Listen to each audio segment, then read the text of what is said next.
Pokemon. The world of Pokemon is massive. After 20 years of games, cards, movies, the series itself has seen a lot of ups and downs. Today we're going to be specifically looking at the game series, and the fact that it's introduced a lot of really fun and unique mechanics to itself that sometimes stay throughout the series and sometimes only for a single gen. With the announcement of 8th gen, I felt it was a great time to finally go over some of my favorite game mechanics. These aren't in any real order or rank, but they're just some of my favorites. Let's start off with a safe one, the Dex Nav. This mechanic has always been to me the, oh boy, I'm gonna get a shiny Pokemon, but not really because I'm lazy. The ease of finding previously encountered Pokemon and improving their IVs and egg move chances is kind of fantastic. It certainly eases the entry for the more competitive scene of Pokemon, which can take a lot of grinding to hatch out good IV'd eggs, and, if necessary, moves. Likewise, the Wigglytail animations are honestly just the best to me. It adds a certain level of immersion sneaking up on those Pokemon, trying to not startle them, kinda like you're running into them in real life. Also, the menu layout is clear and crisp. It shows you what you've encountered, what you've captured, and nicely enough, keeps hidden Pokemon secret from you, which encourages doing random encounters. Next up, Seasons. Gen 5 Black and White was a whole new area, and interestingly enough, only new Pokemon. So, to kick off this new area, what better way than to really double down on making the region what it's based off of, which is to say, New York. And more accurately, the place where no matter what the season is, you are never going to be happy with it and wishing it was the next one. In all seriousness, this does add a major layer of depth to this world, making it feel as though it's changing as you're going through it. Likewise, the seasons have effects on both the terrain, music, and many other factors within the game. Taking a quick look at the changes in the music between seasons for Route 2, we can hear the difference for ourselves between spring and summer. Pokemon like Deerling and Sawsbuck would directly reflect those seasonal alterations. Would I've liked to have seen more Pokemon reflect this type of seasons? Yeah, actually I would. I actually kind of think the fact that only Deerling and Sawsbuck reflecting the changing of seasons is a little underwhelming. Could have gotten a fox, or even another bear that reflected the changing of seasons, maybe gaining weight, changing its sprite. We don't need combat alterations, but aesthetic ones are more than awesome, and it adds a certain level of depth to the world that, again, shows how much it's lived in and functioning around you and without you. Some Pokemon that I was thinking could reflect, especially post-game, could have been something like a Leafeon or even a Torterra. I could totally see them having alternate forms reflecting the kind of season it is.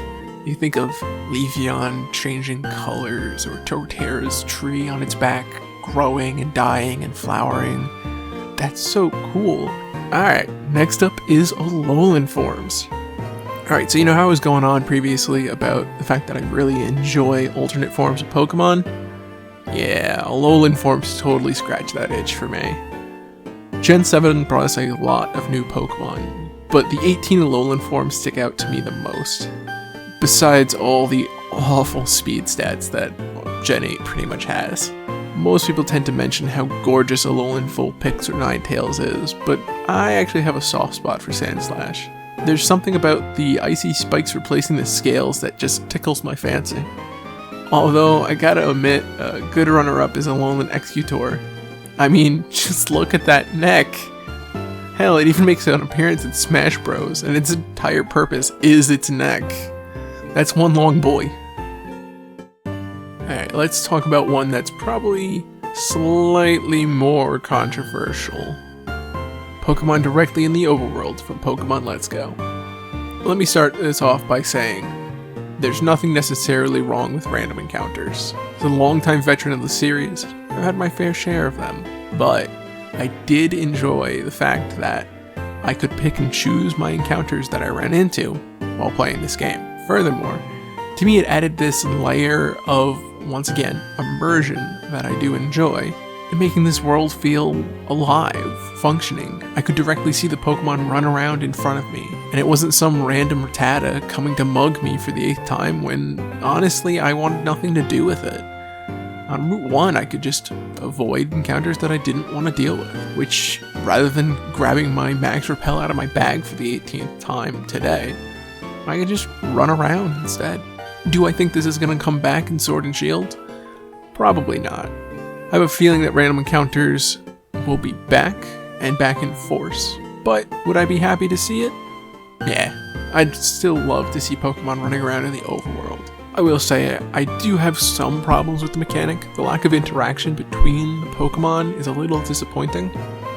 If we could see maybe Pidgey or Pidgeot hunting a Magikarp like it says in the Pokedex, that'd be great. And make the world even more alive. But that's probably asking a little too much of a Pokemon game. Alright, let's get to the one you've all been waiting for. Realistically, we all knew this was going to be on the list, but Pokemon walking with you. I mean, who doesn't love this mechanic? It's sadly underused, really only making major appearances in Pokemon Let's Go, Heart Gold, and Soul Silver. This mechanic has always made it feel to me more like you're working with a group of your friends, building trust and getting to know them more, than simply just treating the Pokemon like tools who only come out for battle.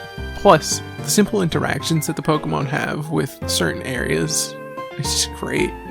Watching Regigigas be fascinated by ice, and then you realize it's standing on its own flesh, and it's fascinated by that, is a really weird moment. Or even having your Pokemon run up and hug you. These simple things really do make a difference.